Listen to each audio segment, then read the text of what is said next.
Griechenland bekommt eine neue Rate an Hilfsgeldern. Die sogenannte Troika der Geldgeber hat dem angesichts jüngster Fortschritte bei der Haushaltssanierung zugestimmt.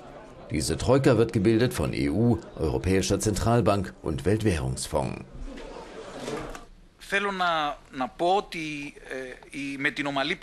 Es gebe trotzdem keinen Grund nachzulassen, sagt Griechenlands Finanzminister.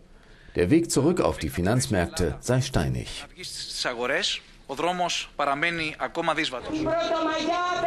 Bei der neuen Rate der Hilfsgelder geht es um 2,8 Milliarden Euro. Dass das Land im Gegenzug für die Hilfe so sehr sparen muss, ist vielen Griechen nach wie vor ein Dorn im Auge.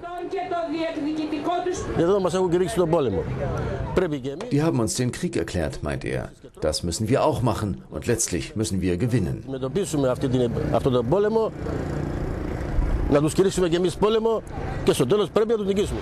Griechenland hofft nun, dass es schon dieses Jahr, früher als geplant, mit einem sogenannten primären Haushaltsüberschuss beenden kann.